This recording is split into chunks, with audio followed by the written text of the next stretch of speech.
Donc bonjour tout le monde, on se retrouve encore pour un petit webinaire sur l'école Grescott. Donc c'est une école qui aura lieu du 1er au 2 juillet 2024 à Annecy sur beaucoup de choses en termes de calcul, donc architecture CPU, GPU, la précision, le profilage, des langages comme C++, Rust, Fortran, Python, des technologies comme SQL, comme NVC++, CUDA. On va aussi faire du QNumérique, du Leggett, du TensorFlow, du NumPy, de la MKL, des choses comme ça, du DPC++ aussi. Donc les inscriptions vont être ouvertes à partir du 1er avril et donc il y aura trois modalités d'inscription. Donc la première, ça sera en présentiel à Annecy. Donc on vous suivez vraiment les cours avec les profs qui sont sur place, avec aussi un bootstrap, une journée complète de bootstrap à la fin de l'école que vous aurez à Annecy, hein. Donc c'est aussi pour ça qu'on vous prévient en avance, hein. C'est pour que vous ayez le temps si vous avez des codes qui sont un peu gros ou propriétaires, que vous puissiez vraiment faire un petit toy modèle pour aller à l'école si vous avez besoin. Ensuite, vous pouvez suivre en distanciel, mais dans des sites satellites en France. Donc l'idée, donc là vous avez la carte, la carte de France ici. Donc l'idée, c'est d'avoir à peu près un site satellite dans chaque grande ville de France. Donc pour l'instant, il y en a trois qui sont officiels, hein, qui sont sur la page, qui sont sur la page de l'école. Il y en a quatre autres qui sont en discussion, dont un en Belgique, un au Maroc et deux autres en France. Je pars sous le contrôle de Karim, mais ça doit être ça. Absolument. Il y a le site de Marseille qui avance. Ah, et le site de Marseille avance, ok, donc on a encore plus de choses. Et donc l'idée de ces sites satellites, c'est vraiment de pouvoir, alors soit fournir une salle pour typiquement restreamer l'école en direct, avec potentiellement des animateurs aussi qui pourront répondre à vos questions, et aussi potentiellement d'avoir de la ressource de calcul. Donc ça dépendra des sites satellites, hein, évidemment. Mais typiquement, le genre de choses qu'on peut faire, l'idée, c'est d'avoir des sites satellites proches de chez vous le plus possible. Euh, mais après, vous pouvez aussi venir à Annecy, justement, si vous avez vraiment des questions où vous avez besoin d'avoir les profs en présentiel avec vous. Et la dernière modalité, c'est vous faites en distanciel vraiment à la carte ou vous suivez sur YouTube l'école en direct et vous suivez ce que vous avez envie quand vous avez envie, mais vous n'aurez pas forcément la puissance de calcul derrière ou le loisir de jouer sur plusieurs technologies différentes ou plusieurs hardware différents suivant ce que vous avez comme machine. Et il me semble que j'ai pas oublié de choses, j'espère. Non, non, pas du tout, pas du tout. Et Bon. s'il y a des personnes qui souhaitent avoir des informations sur pourquoi être un site satellite, comment être un site satellite, vous n'hésitez pas à me contacter. Je suis allé voir en fait nos amis à Marseille en fait pour échanger avec eux. Je peux vous aider. Donc moindre question, moindre besoin, moindre envie, vous n'hésitez pas. Je mets mon contact en fait dans le chat. Voilà, comme ça vous avez toutes les informations.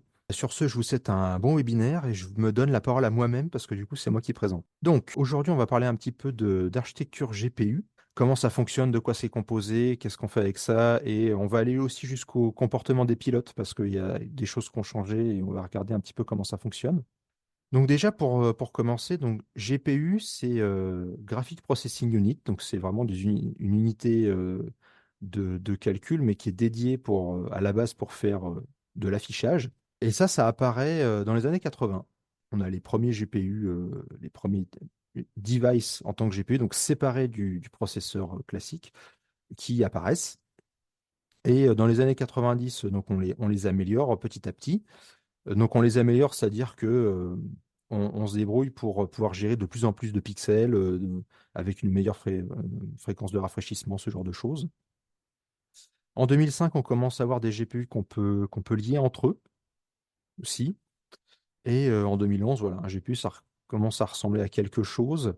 Il y a de plus en plus de cœurs de calcul pour gérer de plus en plus de pixels. Et là-dedans, en fait, ce qui est important, c'est gérer un pixel tout seul. En fait, c'est pas compliqué. Ce qui est compliqué, c'est d'en gérer beaucoup. Et donc, pour ça, les constructeurs vont faire la bonne vieille technique des informaticiens, c'est-à-dire le copier-coller, où vraiment on va copier plein d'unités élémentaires côte à côte pour traiter le plus de pixels possible. Parallèlement à ça, en fait, il s'est passé une chose dans les années 90, c'est que typiquement Pixar a développé ce qu'on appelle les shaders. Donc, c'est vraiment des petits programmes qui vont tourner sur le GPU pour déterminer comment est-ce qu'on va afficher tel ou tel pixel, pour typiquement faire des rendus en termes de matériaux et de choses comme ça. Et en fait, il y a des petits malins à ce moment-là qui se sont dit, mais bah, moi, je veux pas faire d'affichage, je veux juste faire du calcul. Et donc, c'est là où on a commencé à faire du calcul sur GPU, alors qu'à la base, c'était surtout là pour faire du rendu. Et après, ce qui s'est passé, c'est qu'on a des GPU qui ont été là pour faire du calcul, mais pas pour faire du rendu. Comme par exemple, là, vous reconnaissez une K80, donc, qui est sortie en 2015. Vous avez la V100 qui est sortie en 2018, la A100 qui est sortie en 2020. Vous avez Hopper qui est sorti en 2022 et Ada Lovelace qui est sorti en septembre 2022.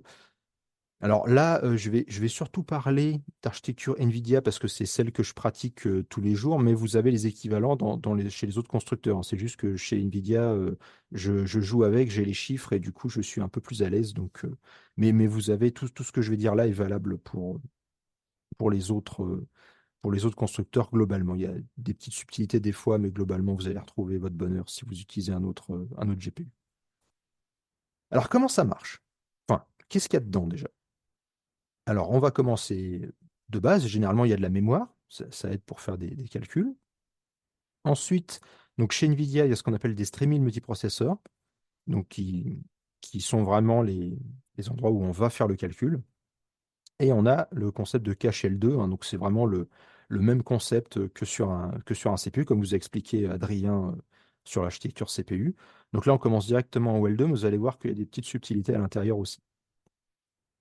Dans un streaming multiprocesseur, en fait, ce qui se passe, c'est qu'on a des cœurs de calcul pour faire justement pour calculer les choses. On a aussi tout ce qu'il faut pour aller chercher des instructions et les décoder. Donc vraiment comme ce qu'on a sur un CPU, sauf que généralement, on a deux lignes qui permettent de faire tout ça. Une partie qui va gérer le contexte d'exécution, donc qui s'exécute comment, quoi, avec quel pixel, quelle donnée, ce genre de choses. Et on a la mémoire partagée, donc la shared memory, qui est une mémoire qui est extrêmement rapide, donc ce qui est un petit peu l'équivalent du cache L1, si vous voulez, sur un CPU, même si en fait il y a un cache L1 maintenant sur les GPU. Mais voilà, on veut être dans la mémoire partagée le plus possible pour que les cœurs soient efficaces et traitent leurs données de manière rapide. Et donc pour faire ça, il faut parler un peu de thread. Sur un CPU, un thread, on a un cœur, donc là ça serait plutôt quelque chose en vert, et un thread va tourner sur un cœur. Jusque-là, tout va bien. Comme on vous l'a montré, on peut vectoriser, par exemple. Donc là, vous allez utiliser toutes les ressources de calcul de de votre cœur au maximum. Alors après, il faut vectoriser, il faut entrelacer, il faut faire toutes les sorcelleries qu'on vous a montrées. Donc ce que je vous ai montré, bah, typiquement il y a 2 semaines, et puis ce qu'Adrien vous a montré la semaine encore avant, et puis même la semaine dernière.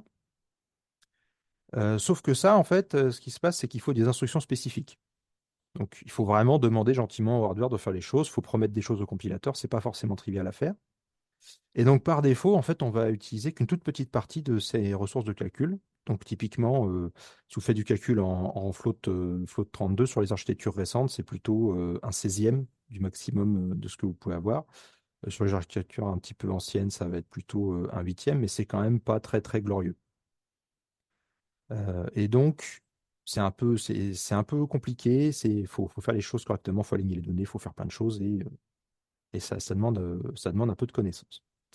Sur GPU, c'est un peu différent. En fait, un cœur CPU, c'est beaucoup plus petit. Ça fait vraiment une chose élémentaire. Et le streaming multiprocesseur, donc là, pour le coup, c'est plutôt l'équivalent du cœur qu'on pourrait avoir sur CPU, mais avec beaucoup plus d'unités de calcul, si vous voulez. Là-dedans, un thread va s'exécuter sur un cœur. Donc là, pour le coup, c'est avec le même vocabulaire que c'est chez les CPU, mais c'est élémentaire. Ce qui fait qu'en fait, on a quelque chose de fondamental sur un GPU, c'est que c'est le hardware qui va gérer le parallélisme de votre calcul. C'est pas à vous d'avoir des instructions spécifiques. Le hardware se débrouille. Et ça, pour le coup, ça fait quand même une grosse différence. Alors parlons un petit peu de hiérarchie aussi, parce que les threads ne sont pas tout seuls et il faut réussir à les empiler dans plein d'autres choses. Donc les threads, comme je vous ai dit, on s'accroche à des cœurs physiques quand on fait le calcul. Et c'est eux qui vont exécuter les calculs que vous mettez. Donc, quand vous faites un petit kernel, par exemple, en CUDA, en SQL, en ce que vous voulez, ce que vous allez définir là-dedans va tourner sur un cœur de calcul, donc sur un thread. Les threads, ils vont être regroupés en warp. Donc, c'est vraiment un ensemble de threads. Donc là, c'est vraiment hardware. Vous n'avez pas la main dessus. Le GPU va vous dire, bah, moi, j'ai 32 threads et point barre, et vous ne pouvez pas jouer avec ça. C'est vraiment, c'est vraiment verrouillé du côté du hardware. Mais vous avez quand même une garantie, c'est que les exécutions de tous les threads vont être complètement synchrones. Donc sur des données différentes, mais vous avez les mêmes instructions. Et après, 32 threads, bon, j'ai pas de contre-exemple de GPU qui n'ont pas 32 threads dans leur warp.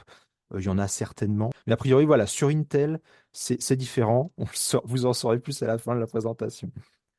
Donc, une fois qu'on a les warps, donc là, pour le coup, on n'a pas la main dessus. On a la notion de bloc. Donc, chez NVIDIA, c'est très important la notion de bloc parce que pour le coup, ça se raccroche directement à un streaming multiprocesseur. Donc, physiquement, dans le hardware, c'est vraiment accroché à quelque chose. C'est important quand vous définissez un bloc de connaître la taille de votre streaming multiprocesseur. Et donc, typiquement, vous allez avoir 2 ou 4 warps, suivant le type de GPU que vous allez avoir. Donc, entre 64 et 128 cœurs par bloc.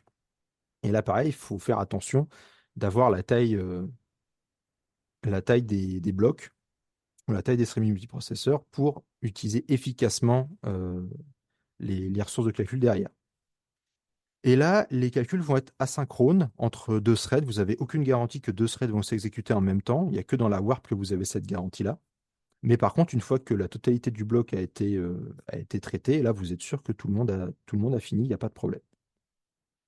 Alors, il y a un autre niveau qui s'est rajouté récemment avec CUDA 12, c'est la notion de cluster. Donc là, c'est vraiment pour faire de la communication entre blocs. C'est purement software. Il y a pas on peut pas se raccrocher physiquement à quelque chose là-dedans.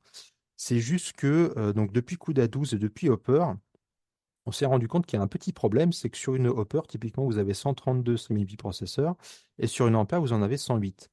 Ce qui fait qu'un bloc, en fait, c'est moins de 1 centième de la taille totale du GPU. Ce qui est un peu embêtant si vous attendez que 2 blocs finissent leur calcul pour s'échanger des données. Ralentir tout le monde à cause de ça, c'est un peu embêtant. Donc, ils ont rajouté la notion de cluster pour régler ce problème et dire, bah voilà, on a des grappes de blocs qui peuvent échanger des choses sans attendre que les autres aient fini aussi. Donc, c'est quand même plus pratique comme ça. Et finalement, on a la grille.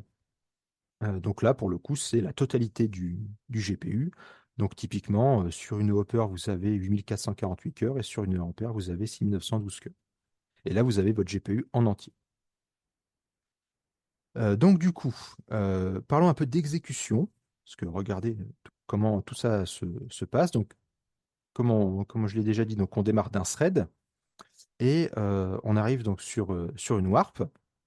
Et quand on a des instructions, ce qui va se passer, c'est que les instructions, elles vont être chargées 2 par 2 et exécutées 2 par 2 sur tous les threads d'une même warp. Donc là, vous avez cette garantie hein, que tout va être synchronisé sur une warp.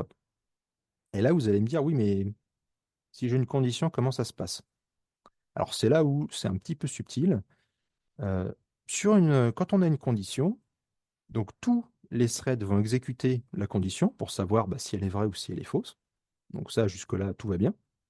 Ensuite, Euh, les threads pour lesquels la condition était vraie vont exécuter donc ce qui suit, donc dans le den typiquement, et ils vont faire leur calcul. Les autres vont attendre très poliment que les premiers aient fini leur calcul. Et ensuite, c'est l'inverse.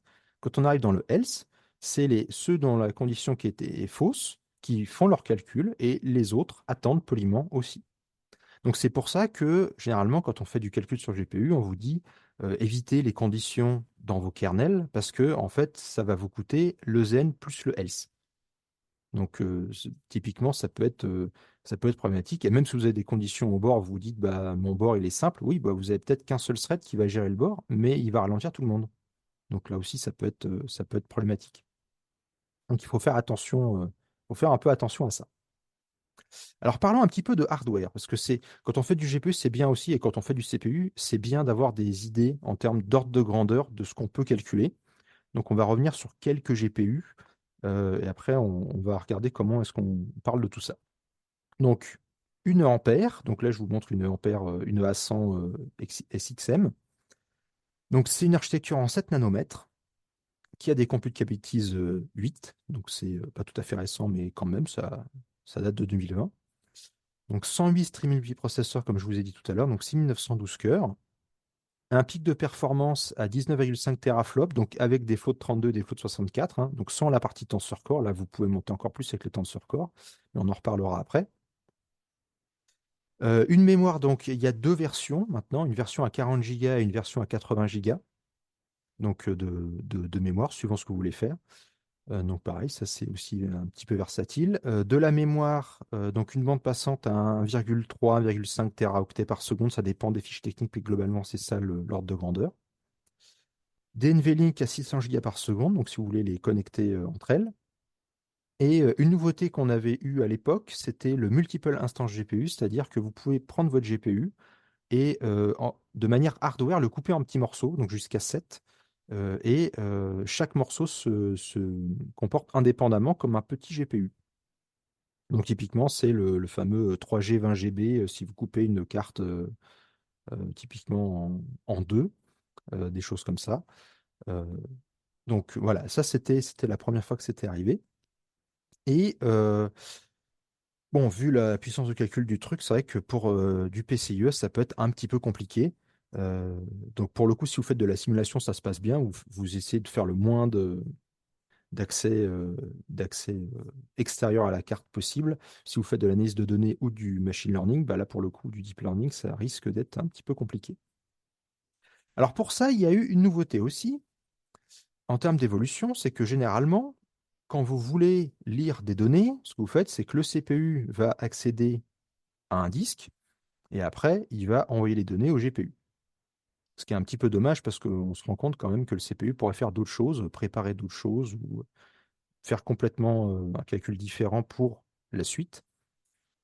Et en fait, depuis 2021, il y a le GPU Direct Storage qui permet au GPU d'accéder directement à un disque. Donc sans passer par le CPU, comme ça le CPU peut faire d'autres choses en même temps. Et ça, pareil, c'est un gain de temps. Donc c'est pas directement lié à l'architecture GPU, mais ça permet d'accélérer les choses et c'est pour ça aussi que je vous le présente. Ensuite, on fait un petit saut dans le temps. Je vous parlais un petit peu de Hopper. Donc Hopper, c'est une architecture donc, qui est sortie en 2022.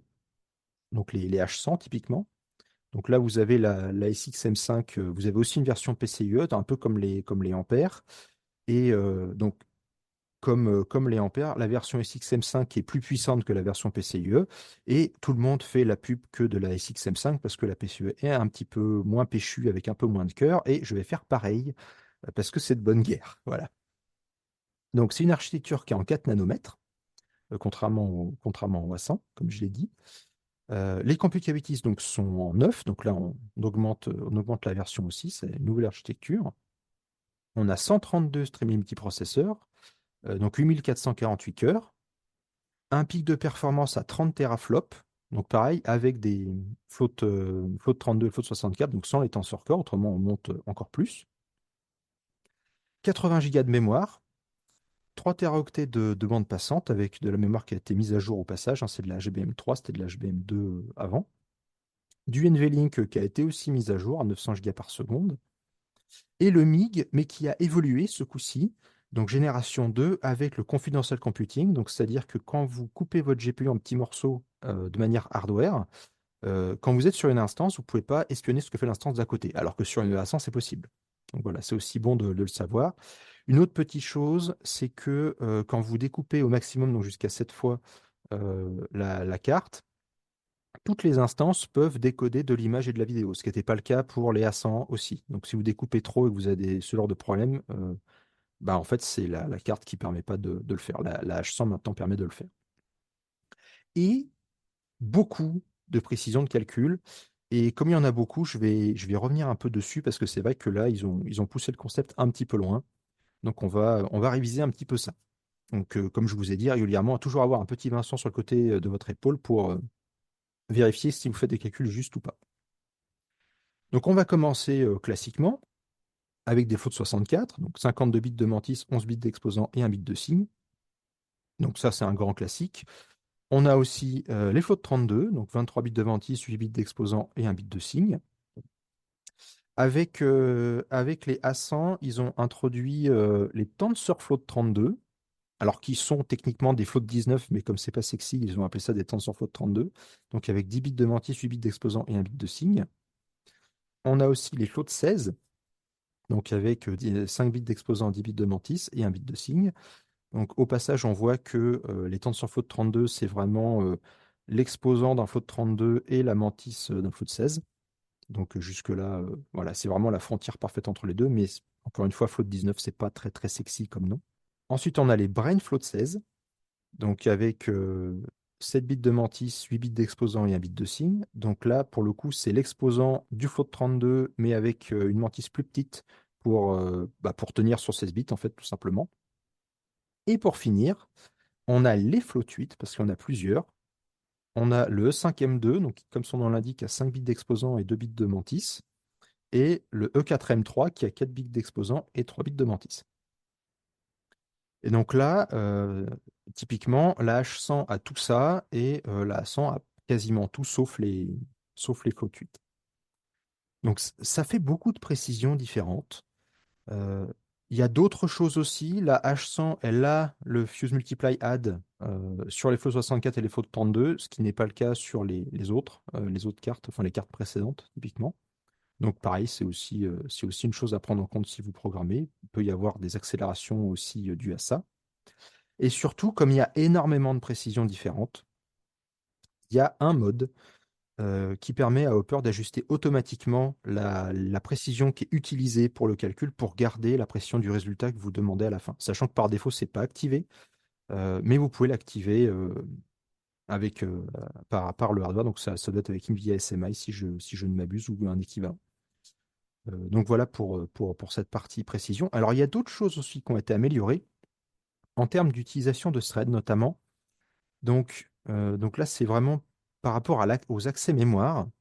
Quand un thread veut accéder à la mémoire, en fait, ce qu'il va faire, c'est qu'il va lire la mémoire et après, il va écrire dans la mémoire partagée et il va faire après des calculs dessus typiquement. Le petit problème, c'est qu'avec les architectures un peu anciennes, c'est le thread qui va calculer lui-même l'adresse qu'il doit aller lire pour rapatrier ses données correctement. C'est un peu dommage, il pourrait faire autre chose que ça. Avec les H100, en fait, il y a ce qu'on appelle donc le Tensor Memory Acceleration, donc, donc le TMA, qui est un petit peu l'équivalent du TLB, mais pour GPU ce coup-ci. Et en fait, là, le thread va demander au TMA de faire l'accès et de récupérer les données et de mettre les données dans la mémoire partagée. Pendant ce temps-là, le thread peut faire autre chose. Donc pareil, c'est un gain de temps quand même qui est appréciable. Ensuite, donc en termes de mémoire partagée, j'en ai parlé un petit peu tout à l'heure, mais là, on va voir un petit peu le détail. Donc, si vous avez deux blocs, donc deux streaming multiprocesseurs, hein, typiquement, et que vous voulez qu'ils partagent leurs résultats, sur une A100, on est obligé de passer par la mémoire globale. Donc, ce qui est un petit peu dommage. Si on veut échanger beaucoup de données, ça perd un peu de temps. Sur une H100, il y a un réseau qui est dédié pour ça dans la carte. Vous n'avez pas besoin de repasser par la mémoire globale pour faire vos échanges. Donc, pareil, c'est des choses qui peuvent aussi vous aider si vous faites du calcul. Et enfin, pour cette partie-là, il y a les barrières, les transactions sur les barrières asynchrones qui ont été améliorées aussi. Donc, typiquement, sur une A100, vous avez des threads qui tournent. Et il y a un moment, on veut mettre une barrière, mais une barrière un peu asynchrone où vos threads, ils arrivent, mais s'ils ont déjà fini, mais que d'autres threads n'ont pas fini, ils peuvent faire du calcul indépendant en attendant que tout le monde ait terminé. Donc, ça permet de gagner du temps aussi quand on fait du calcul. Là, en fait, le problème, c'est que une fois qu'ils ont fini, les threads, vraiment au bout du bout, ils vont tourner sur eux-mêmes et ils vont attendre que les autres aient fini. C'est un peu dommage. Euh, donc là, ils existent encore, hein, mais ils font rien. Ce qui est un petit peu dommage. Sur une H100, il y a aussi toute une partie en termes d'accès mémoire. Et il y a un compteur de transactions qui va vérifier que tout le monde a terminé son calcul et que toutes les transactions sont arrivées au bout. Et en fait, avec ce système-là, euh, les threads qui ont terminé la totalité de leur travail, ils vont s'endormir le temps que toutes les transactions soient terminées. Et après, ils vont être réveillés. Donc, ce qui fait qu'ils sont plus dans la partie, ils sont plus ordonnancés pendant ce temps-là. On attend que les autres aient fini. Donc, ça aussi, ça gagne pas mal en termes de ressources par rapport à ce qui était fait avant. Après, on peut les empiler. Donc là, pareil, il s'est passé des choses aussi.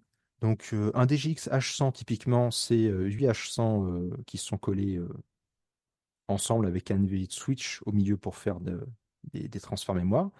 Donc là, typiquement, on est à peu près à 32 pétaflops. Alors en AI performance, alors faites toujours attention quand on vous parle d'AI performance, c'est de la précision dans tous les sens, tronqué, float 16, TensorFloat, enfin tout mélangé.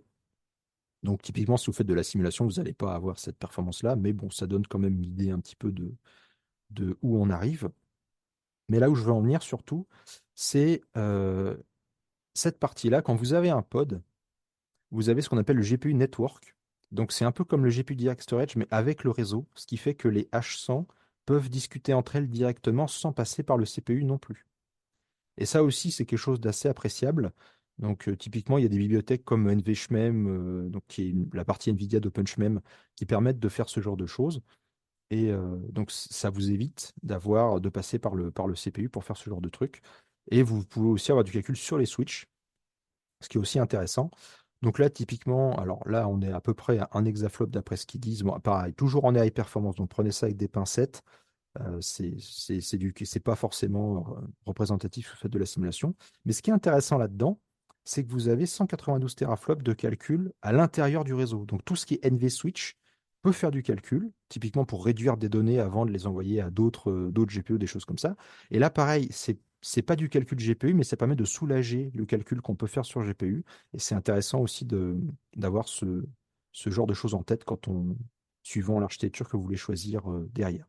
Ensuite, en septembre 2022, on a eu Ada Lovelace, donc la fameuse 4090.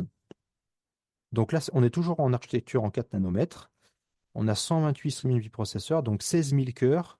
Donc typiquement, là, ce sont des streaming multiprocesseurs, mais qui ont 128 cœurs et pas 64, comme ça peut être le cas sur une A100 ou une H100. Là, on est plutôt à 128, et donc pareil, il faut ajuster la taille, le nombre de cœurs qu'on met dans les blocs, parce que la taille de Warp est certainement la même. Enfin, il me semble que c'est la même. Donc voilà, toujours chose à prendre en compte importante. On a moins de mémoire, par contre, hein, on n'a que 24 Go de mémoire, mais après, ça permet de faire des choses quand même. Un teraoctet de bande passante et un pic à 82 teraflops, mais par contre, il n'y a que des flottes 32. C'est une carte qui est vraiment taillée pour ça. Donc vous n'allez pas avoir typiquement de flotte 64 à l'intérieur. C'est vraiment taillé pour faire du flotte 32. Donc on booste vraiment toute cette partie-là. Donc voilà, pareil à prendre en compte suivant ce que vous voulez faire comme calcul. Et une chose qui est importante, c'est le réordonnancement de shader. Donc comme je vous ai dit, les shaders, c'est vraiment une partie qui permet de définir un matériau et de dire bah, comment le matériau réagit à la lumière, comment est-ce que quand je place ma caméra, je vais avoir telle ou telle réflexion qui vont réagir. En fait, classiquement, les shaders sont envoyés dans le désordre et en fait, le hardware est capable de les réordonner.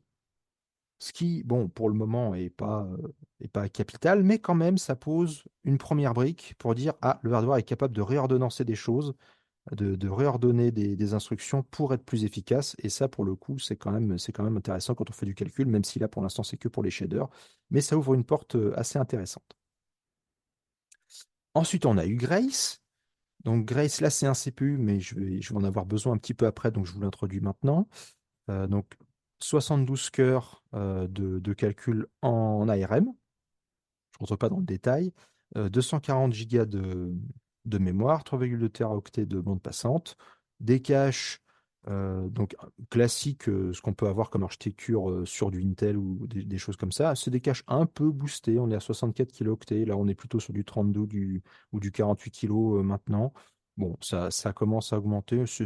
Globalement, c'est assez classique comme architecture. Tout se passe bien. Et on a un système de cache local, mais ça, j'y reviendrai dans le détail après. On est à 900 Go par seconde, donc pareil avec les derniers NVLink.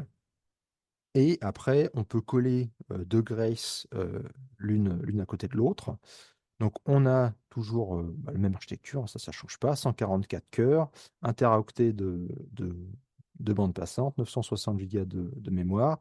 Les mêmes caches, mais avec plus de cache L3, parce que du coup, là, on a deux cœurs, enfin deux CPU. Du NVLink génération 4 entre les deux.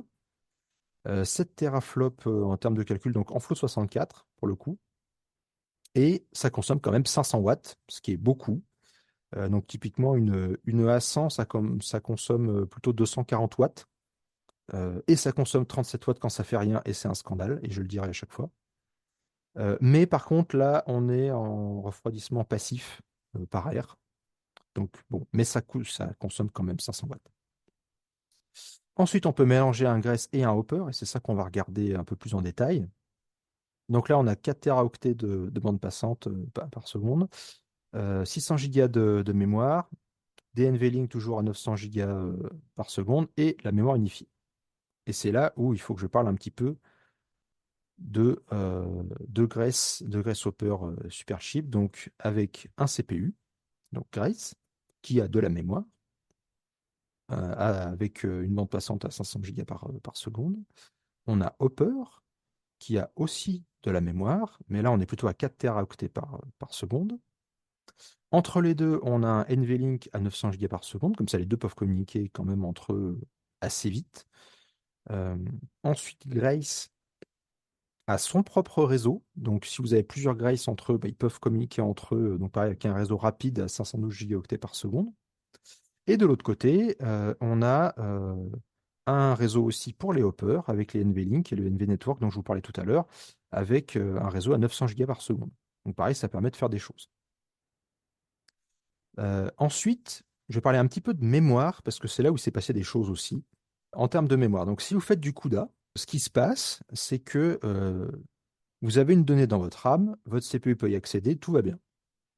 Si vous voulez pouvoir faire en sorte que votre GPU y accède, il faut faire une copie explicite et votre GPU peut accéder à la donnée et tout va bien.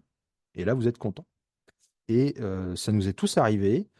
Si vous oubliez de faire la copie, vous avez une erreur et CUDA n'est pas content et râle qu'il ne peut pas utiliser la donnée. Ce qui est un peu embêtant. Depuis 2020, il s'est passé quelque chose. Donc c'est la mémoire unifiée, mais pas vraiment unifiée, mais j'y reviendrai après. Donc là, de la même manière, vous avez une donnée sur votre RAM, le CPU, la voix, et tout va bien. Mais là, en fait, ce qui se passe, c'est que si votre GPU essaie d'accéder à une donnée, mais qui n'y est pas, ce qui va se passer, c'est que vous allez avoir une erreur, mais c'est le driver qui va récupérer l'erreur, va dire, ouh là là, je vais faire la copie moi-même. Donc en fait, vous n'avez pas d'erreur. Enfin, vous avez une erreur, mais qui est récupérée par le driver, qui va faire la copie tout seul, euh, tranquillement, et a priori, ça se passe bien. Alors, ils font compiler avec NVC++ ou NV Fortran des versions quand même récentes, enfin des versions typiquement 2020 et plus, même 2020, septembre 2020 et plus, mais ça se passe bien. Et justement, pour répondre à la question de David, mais un petit peu, avec Grasshopper, il se passe une chose un petit peu bizarre, c'est que votre CPU, bon, il peut accéder à des données, tout va bien, mais le GPU aussi. Et c'est là où on s'offusque un petit peu et on dit, oui, mais la RAM et la mémoire du GPU, physiquement, c'est pas la même chose. Donc comment c'est possible? Et effectivement, c'est une très bonne question. Comment c'est possible? Alors comment ça marche? Vous avez une donnée quelque part dans la RAM. Quand Grace veut y accéder, il va demander la table de page, dire voilà, où est cette donnée? Et la table des pages, je vais lui dire bah, la donnée est là-bas. Tout va bien. De la même manière, vous avez une donnée dans la mémoire de votre GPU. Le GPU va demander où est la donnée à la table des pages. La table des pages, je vais lui dire bah, la donnée est là-bas. Et donc là, bah, vous me voyez venir, hein. Si Hopper demande où est cette donnée-là, bah, la table des pages, je vais lui dire bah, là-bas, sur la mémoire du CPU. Donc là, pour le coup, tout se passe bien. Et inversement, si Grace demande à la table des pages bah, où est passée cette donnée, bah, il va dire bah, c'est sur la mémoire du GPU. Et tout se passe bien. Après, on peut pousser encore un petit peu en zoomant. Donc, à l'intérieur de Grace, hein, comme je vous l'ai dit, il y a un système de cache avec des cœurs, avec des caches L2, caches L1, enfin tout ce qu'il y a dans un processeur classique. Hopper est capable d'aller chercher des données dans le cache L2 de Grace. Et après, il y a aussi des heuristiques qui permettent de dire si, par exemple, le GPU accède beaucoup, très souvent, à des données qui sont plutôt dans la RAM. En fait, le hardware tout seul va rapatrier les données vraiment du côté du GPU, parce que c'est lui qui en a besoin le plus. Et inversement, si Grace utilise énormément de données qui sont plutôt chez le GPU, bah, les données vont être automatiquement rapatriées de l'autre côté. Donc ça permet justement de gagner du temps aussi par rapport à ça. Ensuite, une question qu'il faut se poser quand on fait du calcul sur GPU, c'est combien de threads il faut lancer pour faire le calcul. Et donc c'est là où bah, c'est typiquement une chose qu'on a montré l'année dernière, mais on va le remontrer et puis on va pousser ça un petit peu plus loin. Là, vous avez en ordonnée le nombre de threads donc, que j'ai lancé pour un calcul donc en CUDA, classiquement, comme on peut gérer vraiment finement le nombre de threads qu'on veut en CUDA, et avec le temps de calcul en secondes que ça coûte derrière. Donc, sachant que là, c'est vraiment le calcul de la réaction de Gray-Scott, hein, c'est vraiment l'exemple de l'école, mais ça marche avec à peu près tout. Alors, il n'y a pas les mêmes échelles à la fin, mais ça marche avec à peu près tout. Donc, ce qui se passe, c'est que si on prend par exemple une EA100, donc comme je vous ai dit, une EA100, c'est un peu plus de 6900 cœurs. Donc on pourrait se dire, bah, classiquement, si on fait du calcul sur CPU, on lance à peu près le même nombre de threads qu'on a de cœurs, avec peut-être un ou deux qui vont gérer plutôt les IO par rapport aux autres qui ont fait du calcul, et ça se passe bien. Si on s'amuse à faire quelque chose d'équivalent sur GPU, on va plutôt être par là en termes de performance, et on se rend compte qu'il faut lancer énormément de threads pour arriver à un optimal qui est vers 700 000. Entre les deux, il y a quand même une différence fondamentale, c'est un facteur 41 en termes de temps de calcul, ce qui est quand même énorme. Donc, ce qui fait que il faut lancer vraiment énormément de calculs, quasiment 100 fois plus de threads qu'on a de cœur sur un GPU pour avoir l'optimal, en tout cas pour une EA100. Après, ça change, vous voyez, suivant les GPU que vous utilisez, vous n'avez pas le même optimal au même endroit, mais ça change quand même beaucoup et il faut faire attention à ce genre de choses. Typiquement, nous, ça nous est arrivé sur notre analyse sur le GPU. On lançait pas assez de threads, on a lancé beaucoup plus de threads et on a gagné un facteur 300 sur la vitesse. Parce qu'en fait, on n'utilisait pas le GPU assez bien. Là, c'est un facteur 41, le calcul est assez petit. Plus le calcul est gros et plus potentiellement ça peut être problématique. Donc, lancer beaucoup de threads, ça implique une chose, c'est qu'il faut exprimer du parallélisme au maximum quand on fait du calcul sur GPU. C'est encore beaucoup plus vrai sur GPU que sur CPU. Sur CPU, il faut le faire, mais sur GPU, il faut le faire à une grande échelle, à une échelle plus importante pour que ça fonctionne. Donc typiquement, si on a un élément et qu'on veut le traiter, bon, on peut déjà se dire, bon, bah, l'élément, si j'ai plein d'éléments indépendants, a priori, j'ai un parallélisme qui, un calcul qui est délicieusement parallélisable, si vous voulez, donc tout se passe bien. Et si on prend l'exemple bah, d'une particule, on peut se dire, bah, ma particule, je veux la simuler, donc je vais avoir bah, une position en X, Y et Z, et bah, ça va bien se passer. Et c'est là qu'il faut se poser une question, c'est qu'on pourrait se dire, mais en fait, ma position en X, Y et Z, bah, c'est la même unité. Ça va être des mètres ou ça va être, peu importe, une unité de longueur. Pourquoi est-ce que je ne peux pas les mettre dans le même tableau? Et c'est là où il faut faire attention, c'est que quand on fait du calcul, il y a des moments où on a besoin de séparer les valeurs parce qu'en fait, X, Y et Z, ça ne veut pas dire la même chose. Et ça, c'est vrai quand vous faites typiquement des produits scalaires ou des produits vectoriels. Et vous avez envie de pouvoir faire ça à grande échelle aussi. Donc, vous allez plutôt stocker vos données comme ça, et comme ça, vous allez pouvoir exprimer des produits vectoriels ou des produits scalaires de manière efficace et de manière parallèle. Et ça, c'est valable pour GPU et pour CPU. Vous pouvez vectoriser très bien un calcul comme ça, il n'y a pas de problème. Donc, de la même manière, on peut utiliser, on peut dire, on a une vitesse, on a une accélération, pourquoi pas. Et après, on passe à travers tout le monde et on peut faire un calcul. Et comme ce que je vous disais il y a 2 semaines, si ça pose pas de problème que le calcul de la particule numéro 42 se termine avant les autres, bah, ça veut dire qu'on peut vraiment paralyser de manière globale. Et bah, au passage, on peut aussi dire, bah, on va vectoriser les calculs. Et ça, c'est typiquement le genre de choses qui arrive quand vous avez un code qui tourne sur CPU, que vous voulez le passer sur GPU. Vous faites un effort déjà pour avoir des formats de données qui sont beaucoup plus simples et beaucoup plus clairs, ce qui fait que même sur CPU, vous allez plus vite. Et après, sur GPU, vous pouvez passer à travers tout le monde d'un coup et vous avez fait votre calcul de manière efficace. Après, ça a aussi des limites quand on exprime le parallélisme. Si par exemple, je prends un événement et que l'événement, bon, j'ai plein d'événements, ils ont beaucoup d'être stochastiques, donc complètement indépendants, je peux paralléliser sur mes événements et tout se passe bien. Et c'est là que on peut avoir un petit problème, c'est que par exemple, bah, je peux dire mes événements, je peux en mettre, mettons, 10 000 sur mon GPU.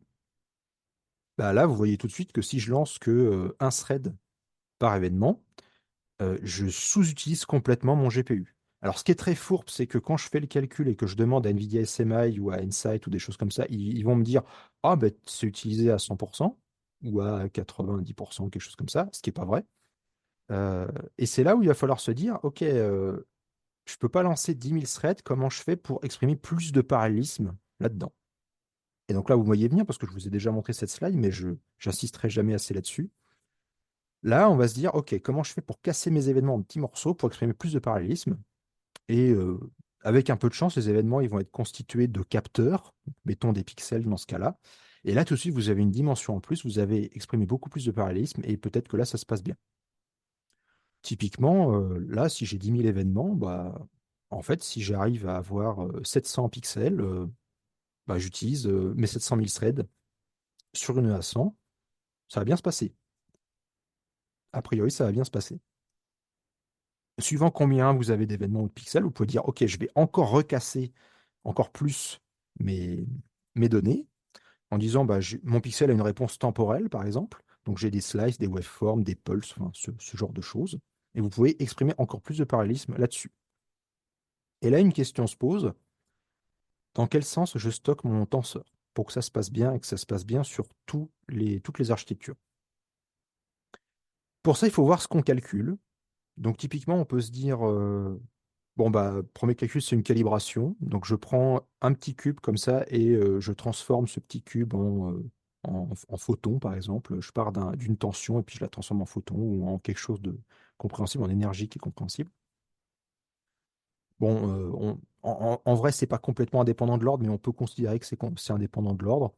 Donc, on peut faire le calcul dans l'ordre qu'on veut. Bah, allons voir le calcul d'après. Le calcul d'après, ça peut être par exemple une intégration, où on va vraiment réduire les données. Donc là, on va réduire les données sur cet axe-là, typiquement. Et donc, pensez à ce que je vous ai dit il y a 2 semaines et à ce que Adrien vous a dit pour l'architecture CPU. Là, il faut faire attention, on va avoir une dépendance arrière. Donc, on ne veut pas que ces données-là soient contiguës. Si on ne veut pas que ces données-là soient contiguës, ça veut dire que c'est l'autre axe qui doit être contigu. Et si ces données-là sont contiguës, là, on peut vraiment passer à travers, faire une réduction ici de manière efficace. Donc là, on peut vectoriser aussi. Donc c'est aussi pour ça que faire l'effort de porter sur GPU, ça permet d'être efficace aussi sur CPU. Et on peut vectoriser l'intégration, donc celle-là, mais aussi la calibration, parce qu'elle, en fait, l'ordre, bah, ça n'a pas vraiment d'importance pour elle. Donc là, déjà, on a notre dernière dimension pour stocker nos données de manière efficace. Ensuite, donc c'est le même problème que pour les CPU, hein.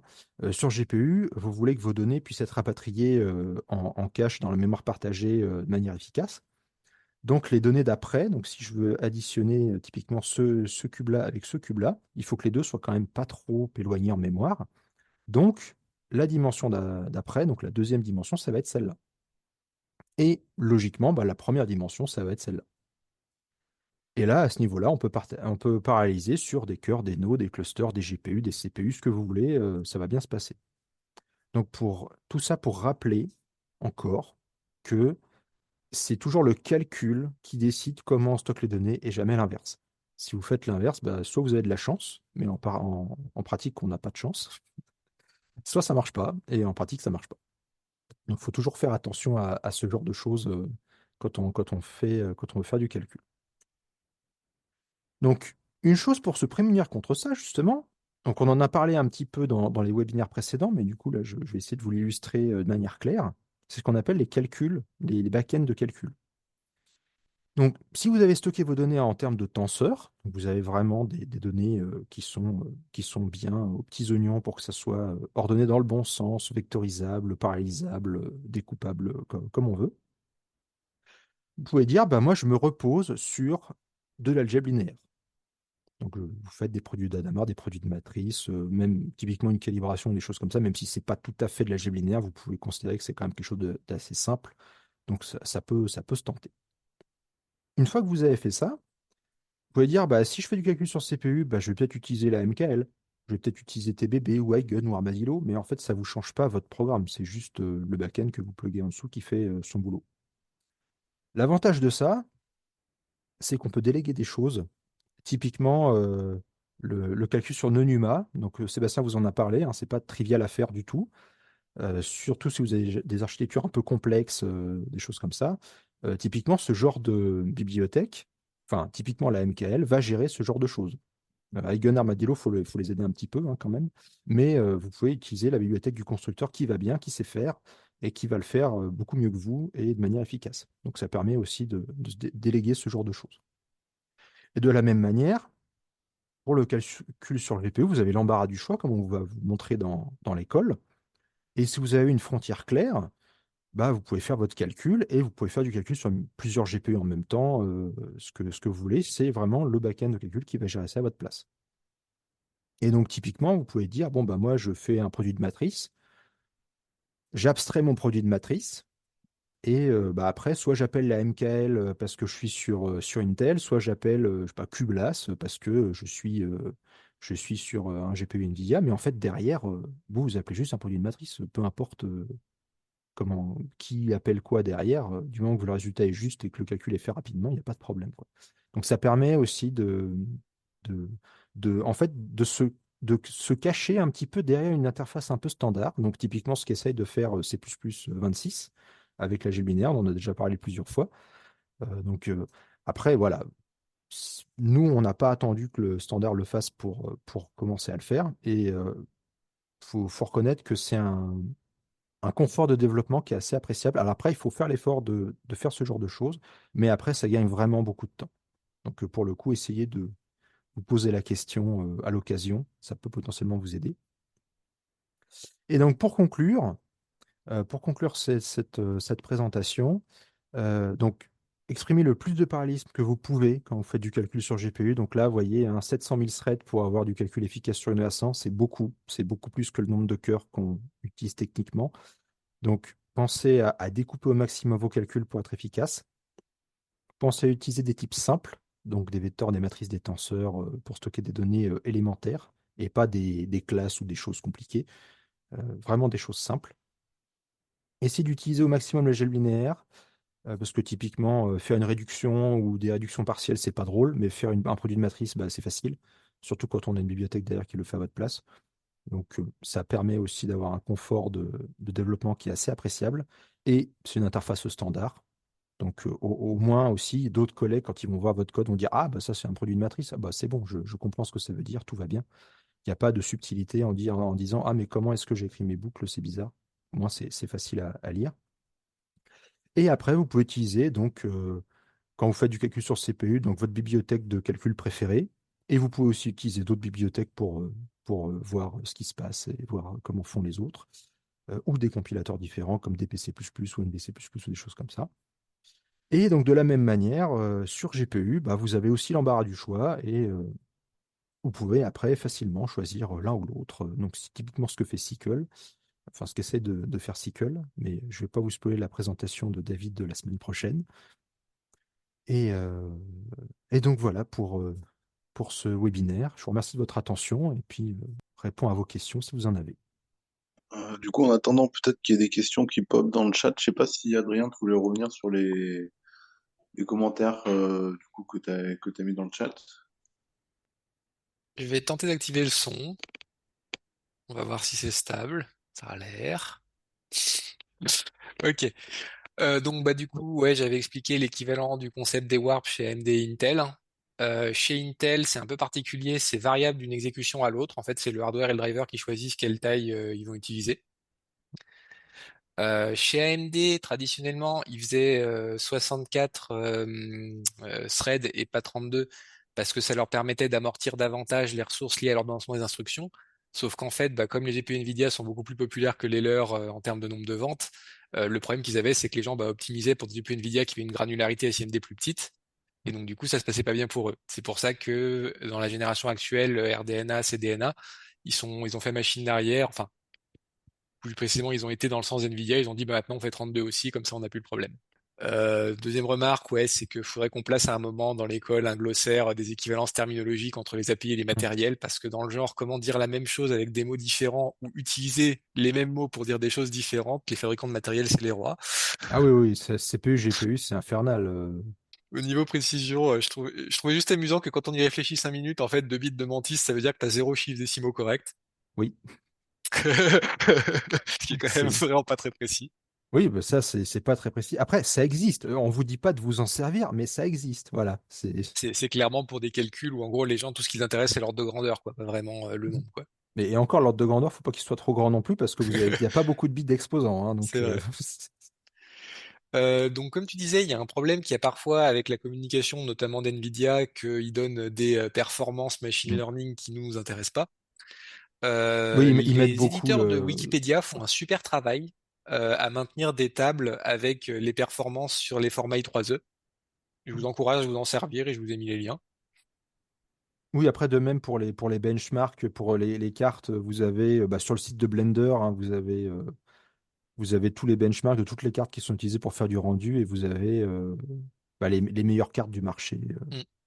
Donc, C'est pareil. ça, Bon, ça là, vous donne dans le c'est très, contexte d'un calcul donné comment ça se voilà, passe. c'est très axé rendu, mais pour le coup, ça aide quand même pour se faire une idée.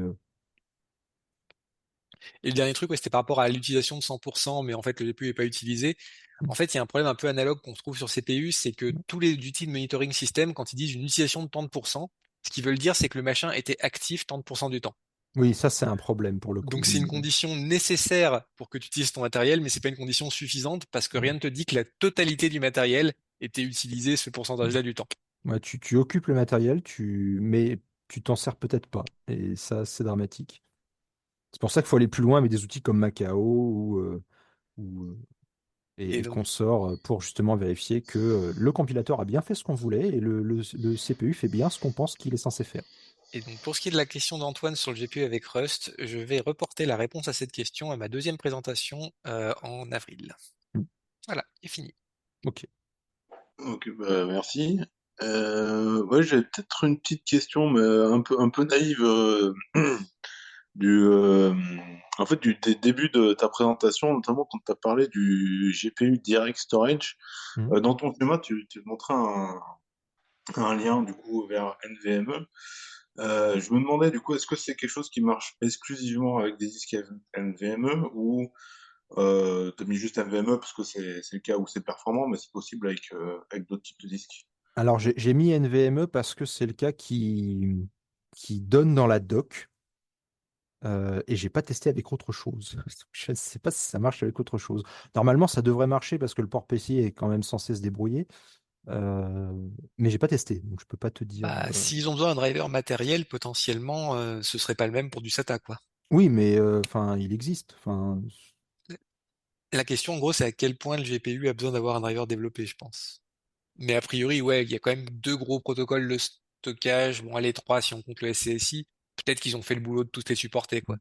alors peut-être pas tous, mais bon, NVMe, c'est sûr parce que quand tu fais du machine learning, si tu as des données sur disque, tu vas pleurer en termes d'accès, donc c'est un peu compliqué. Et oui, il y a un autre argument plus empirique, c'est que le NVMe, c'est là où ça a le plus de sens, parce que c'est là où les débits sont les plus gros et Mm. donc où on voit plus l'impact de devoir faire l'aller-retour, quoi. Ouais, du coup, il y a dans tous les cas, l'intérêt de le faire sur autre chose qu'un disque NVMe est probablement discutable. Ok. Bah, l'idée, c'est que ce soit rapide, donc effectivement, peut-être que ça fonctionne, mais après, c'est pas dit que ça soit vraiment Est-ce pertinent. qu'on y gagne, quoi? C'est ça la Voilà. question. Après, ça qui est un truc que j'ai pas dit, c'est que maintenant aussi que les bibliothèques de compression et de décompression sur GPU, tu peux directement lire des données compressées il est décompressé sur ton GPU pour aller encore plus vite, pour avoir moins de transferts. Donc ça marche aussi. Ouais, c'est intéressant. C'est de la compression type TarGZ ou un format Alors, il y a particulier? tout. Alors, le truc qui est un peu dommage, bon, après, ça se comprend aussi, c'est que le projet NVIDIA qui était open source pour faire ça est plus open source. Parce qu'ils développent des algos type LZMA, type Z-Standard et tous les autres qui est à côté, donc le LZ4, le LZ4HC, toutes ces choses-là. Ils ont tout développé pour GPU. Mais comme c'était les seuls à l'époque qui faisaient ça, ils ont arrêté de mettre leur, euh, leur bibliothèque en open source pour des raisons de concurrence avec d'autres fabricants. Mais normalement, on peut toujours s'en servir de cette bibliothèque, mais c'est juste qu'on n'a plus accès au code source, quoi, ce qui est un petit peu dommage. Euh, Puis ils avaient fait pas mal de choses, quoi. Il y avait des petites choses. Le Z standard n'était pas tout à fait compatible. Maintenant c'est bon, ils ont réglé le problème, mais à l'époque, il y avait encore des petites choses à faire. Mais voilà, c'est des choses qui sont possibles aussi. Ok, merci. Attends, je regarde s'il y a d'autres questions dans le chat, sinon j'ai encore une question Mhm. naïve. Ok, bon, je vois pas d'autres questions. Bon, je continue avec mes questions naïves, désolé. En fait, il y a une chose que j'ai pas bien compris, du coup, pareil, ouais, c'est au début. Du coup, pour le nombre de threads dans le wrap, et un peu lié aussi à la remarque d'Adrien. Du coup, en fait, j'arrive pas à comprendre ce que ça change au niveau de la façon de coder ou la façon d'optimiser. Le fait qu'il y ait 16, 32 ou 64 threads dans le wrap. Alors, Et le truc qui est important, en fait, c'est que quand tu crées un bloc, pour avoir les meilleures performances, il faut que le nombre de threads dans ton bloc soit un multiple de la taille de ta warp. Ça, j'ai oublié de le dire, mais merci pour la question, parce qu'effectivement, c'est très important. Il y a d'accord, mais une autre c'est aussi ça. chose, enfin il y a plusieurs autres choses qui vont dépendre de ça. Première chose, on a parlé à un moment du fait que l'exécution des warps c'était plus ou moins du SIMD. Donc en fait, la taille de warp, ça va dire c'est quelle est la taille des paquets de threads qui vont devoir faire la même chose, mais exactement la même chose, pas de if ou de trucs comme ça, pour s'exécuter de façon efficace. Donc ça c'est une première chose. Et la deuxième chose, ça on n'en a pas parlé parce que c'est un sujet un peu avancé, on peut communiquer plus efficacement au sein d'un warp que entre warp. Ouais, d'accord, je pense que je vois à peu près. Donc, si, par exemple, j'ai un cas où j'ai des pixels je veux faire exactement le même calcul sur tous les pixels et que les calculs sont indépendants, j'ai quasiment pas besoin de me poser des questions. C'est ça. Dans ce cas-là, on s'en fiche en fait quelle taille font les warps ou presque. Par contre, dès que j'ai des choses qui vont avoir besoin de discuter entre elles, Là, euh, ça devient un sujet important. Ou dès qu'il y a des conditions. ok, merci. Bon, après, globalement, les ingénieurs de chez NVIDIA conseillent de toujours avoir des blocs qui ont une taille multiple de la taille d'une warp, hein. Comme ça, dans tous les cas, ça se passe bien, quoi. Bon, après, vu que c'est des puissances de 2, naturellement. Oui, bah oui, naturellement, ça va bien, quoi. Ok, donc moi je suis arrivé au bout de mes questions. Je vois, sauf si j'en ai loupé, j'en vois pas d'autres dans Moi, j'en ai une petite pour Pierre, en attendant qu'il y en ait d'autres en fait qui peut-être réagissent.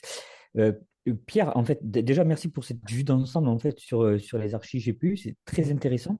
Et j'ai une question en fait qui est plus orientée sur la consommation énergétique. Mhm. Quand tu compares par exemple ce qu'on est capable de faire sur CPU, on va dire à puissance équivalente en fait enfin, ouais, on va dire à performance équivalente en fait sur du GPU, est-ce qu'il y a vraiment en fait une notion d'impact en fait sur la conso énergétique par exemple? Ah, l'impact est énorme. Après, c'est là aussi où c'est un peu délicat parce que c'est pas le même calcul. Un GPU, ça fait beaucoup moins de choses qu'un CPU. Enfin, en termes d'intelligence dans l'exécution des instructions, un GPU fait moins de choses que le CPU. Le CPU va faire beaucoup de choses. Il va préfetcher des instructions, préfetcher des données, essayer de comprendre un peu ce qu'il va y avoir comme chose. Le GPU va pas faire ce genre de choses parce que tout simplement, ça chauffe. Et donc, du coup, c'est Et pas le même calcul. C'est un peu embêtant. Mais après, si tu prends un truc rigolo à faire, tu prends le top 500, tu as quasiment que des GPU avec quelques CPU ultra spécifiques dans les 10 premiers. Tu prends le Green 500, il n'y a que des machines sur GPU. Parce qu'en fait, alors même si c'est pas très fair-play, parce qu'évidemment, c'est pas le même calcul, c'est plutôt du calcul bourrin d'algèbre linéaire ou des choses comme ça, parce que les GPU sont taillés pour faire ça et les CPU aussi sont taillés pour faire de l'algèbre linéaire. En fait, tu as une consommation En fait, tu as une puissance de calcul qui est bien supérieure par rapport à une consommation qui est quasiment la même. Là où tu as un CPU qui va être à quelques teraflops à la louche, donc une machine, quelque chose 32 cœurs, récente, chose comme ça, à la louche, tu vas être à quelques teraflops. Donc là, tu es à peu près à 200, 250 watts, quelque chose comme ça. Tu prends une à 100, tu es à 19 teraflops et tu es à 240 watts. Hmm. Ouais, parce que Donc ouais, je voilà. comprends. Mais par contre, c'est pas exactement les mêmes calculs. Enfin, là, à 100, ça va être des calculs très bourrins, Hmm. mais avec pas beaucoup d'intelligence dedans, alors que l'autre peut faire un peu plus de choses derrière. Une petite Mais voilà. différence aussi, par exemple, c'est pas une très bonne idée de faire du calcul entier sur GPU. Ils sont vraiment taillés pour le flottant. Oui, ça, en fait, c'est ça aussi. Il y a un truc qui est fourbe, c'est il y a du calcul entier sur GPU pour une raison extrêmement simple, il faut calculer à quelle adresse on va aller chercher la prochaine donnée pour que le site C'est puisse ça. la traiter. Et- alors, Mais je c'est vais tout. vous. Et c'est pour ça que les puissances de calcul sur GPU en entier sont beaucoup plus faibles, parce qu'il y a Ok. beaucoup moins d'unités de calcul pour ça, parce que c'est que pour calculer des adresses de tableau, en fait. Alors, je précise ma question. Hmm. Il y a beaucoup aujourd'hui de centres ou de gros centres en fait qui ont doublé en fait leurs dépenses en fait liées à l'augmentation de l'énergie. Mhm. Typiquement, aujourd'hui en fait, il y a beaucoup de questions qui restent en suspens sur le remplacement des machines en disant en fait, est-ce que j'ai pas plutôt intérêt en fait à réfléchir à optimiser en fait les CPU avec les GPU en fait pour essayer de réduire en fait mes consommations énergétiques par rapport en fait à peu près à ce que je fais en termes de calcul. Calcul en fait très classique, on va dire autour par exemple tu vois, de résolution de logiciels très centrés sur la CFD. Juste pour donner une image en fait très basique, je ne suis pas sur de l'IA, je suis vraiment sur de la CFD. Est-ce qu'il y a en fait une réflexion, par exemple, en disant, bah oui, au lieu de programmer en fait comme on le faisait avant, tous sur CPU, est-ce qu'on peut arriver à trouver quelque chose d'intelligent en disant, en fait, on va utiliser des CPU pour faire ci et ça, et des GPU plutôt pour faire ça et ça, et le tout va nous permettre en fait de tourner sur des machines qui vont consommer beaucoup moins que dans le passé. Est-ce qu'il y a des réflexions là-dessus ou pas du tout? Enfin, il y a pas de réponse exacte, hein. Bah après, Ta réponse, ouais. elle sera valable aujourd'hui, peut-être, et elle Oui, sera bah fausse. oui, bah, de toute façon, elle sera valable aujourd'hui et dans 3 heures, elle sera fausse. Mais j'aurais peut-être pas fini le montage, c'est dommage. Mais après, globalement, enfin, nous, on s'est posé la question D'accord. pour l'analyse de CTA, parce qu'en fait, la blague dans CTA, c'est que on prend à peu près 4 pétaoctets de données par an. Alors, on prendra hein, en 2026, quand le site sera fini, on prendra à peu près 4 pétaoctets de données par an, et ces données-là, il va falloir les reprocesser tous les ans. Mm. Ce qui se passe, c'est que au bout de 30 ans, l'analyse offline doit être beaucoup plus rapide que l'analyse online. D'accord. Et donc, c'est pour ça qu'on a un back-end GPU et qu'on a un autre. Là, j'ai un stagiaire qui est en train d'améliorer et de faire un autre back-end GPU aussi basé sur NVC++. Donc, nous, on s'est posé la question, mais c'est du long terme.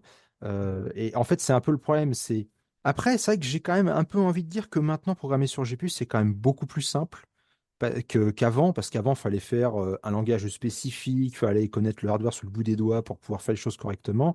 Maintenant, tu as quand même des compilateurs genre tu as NVC++ ou DPC++ qui font du GPU directement en C++. Tu as, NumPy, tu passes en QNumérique numérique ou en Legate ou tu passes sur d'autres bibliothèques comme ça et tu fais du GPU directement. Maintenant, le truc qui est important derrière, c'est de ne pas écrire son kernel à la main et plutôt se dire, tiens, mais est-ce que je prends du recul? Est-ce que ce que je suis en train de calculer, ça ressemble à un calcul d'algèbre linéaire? Si tu arrives à faire ça, tu es le roi du pétrole parce que tu peux utiliser le back-end que tu veux. C'est ce que je montrais juste avant. Mais après, le faire comme ça de but en blanc et de dire, bon, alors l'année prochaine, il n'y a que du GPU, débrouillez-vous.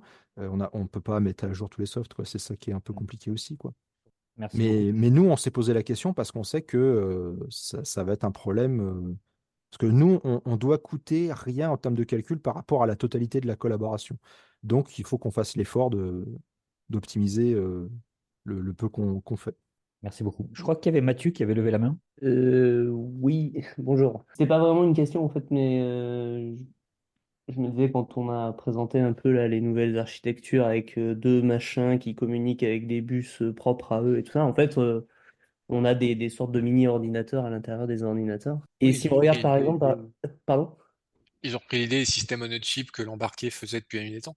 Voilà, bah, c'est exactement là où j'allais en venir, puisque si on regarde chez Apple, justement, eux, alors bon, c'est Apple, hein, ils ont leur monde bien à eux, mais bah, eux, sur les nouveaux processeurs, là, les M3, enfin M1, M2, M3, là, justement, c'est des systèmes on a chip avec les cœurs GPU, bon, puis tout un vocabulaire sur les cœurs AI et tout ça, je sais pas trop ce que ça recoupe. Et justement, je me disais, est-ce que c'est pas une tendance qui pourrait arriver, ce genre de choses? Parce que ça semble intéressant d'avoir en fait un truc un peu plus intégré. Après, il y a aussi une question de fond quand tu fais ça. Mm. C'est que quand tu fais du matériel tout intégré comme ça, tu diminues la modularité du système et la possibilité de le faire évoluer. C'est vrai. Si tu as un machin comme ça avec de la RAM qui est soudée dessus, comme c'est le cas de la plupart des GPU, tu peux pas augmenter la RAM. Traditionnellement, dans les CPU, ça n'a pas forcément été la culture. Bon, chez Apple, c'est différent parce que voilà, les gens avaient l'habitude d'avoir des ordi où ils pouvaient toucher à rien. Mm. Mais je sais pas si ce serait généralisable à l'ensemble de l'écosystème PC. À mon avis, ce qu'on a plus de chances de voir, c'est ce qu'Intel sont en train de faire là avec Sapphire Rapids, c'est des CPU où il y a des caches avec une mémoire rapide qui joue un peu le rôle de cache L4 et derrière de la RAM plus classique qui suit les règles habituelles d'aujourd'hui, quoi. Ok. Ouais, bah ça, Sébastien vous en a parlé un petit peu justement dans son webinaire. Après, il n'est pas rentré dans les détails, mais c'est un peu l'idée, ouais. Merci, c'était. Je pense qu'on peut clôturer le webinaire d'aujourd'hui. Merci à tous. Merci à tous.